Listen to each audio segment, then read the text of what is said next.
It was a typical college night in Moscow, Idaho. Quiet streets, dorms dimly lit, and the town's rhythm slowed to the early hours. But at one off-campus home, everything changed in an instant. Inside the house, for University of Idaho students, Bryce, Madison, Kaylee, and Xana were asleep, unaware that their lives were about to be brutally ended. By sunrise, they would all be dead. Neighbors later described the morning as surreal. Police tape lined the streets, officers moved with urgency, and helicopters hovered above. A town that prided itself on safety and community now faced a horror it could not comprehend.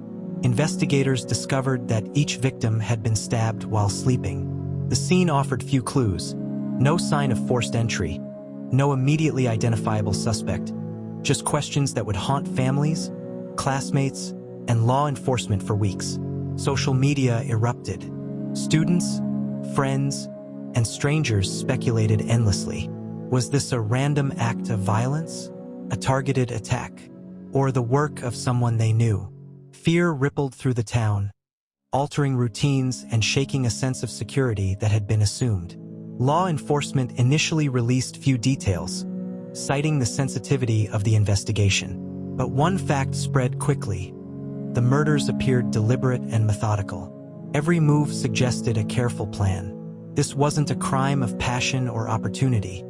It was chilling in its precision. For days, investigators examined the scene, canvassed the neighborhood, and collected forensic evidence. Surveillance cameras from nearby homes captured a white sedan in the vicinity, but without clear visibility, authorities had no suspect. The town waited, sleepless and anxious, as police quietly pieced together a puzzle that would ultimately shock the nation. Then, weeks later, the breakthrough came.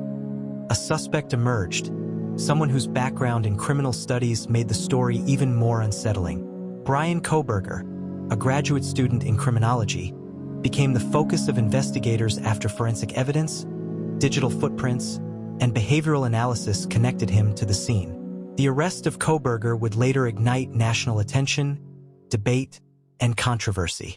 How could someone trained to understand criminal behavior allegedly commit such a horrific act? And what had led him to that house on that fateful night? In the chapters ahead, we'll explore the timeline of events, the mounting evidence, and the chilling story behind one of the most shocking college town murders in recent U.S. history. Because the question every parent, student, and investigator asks is simple but terrifying. Could it happen anywhere? The morning after the murders, the town of Moscow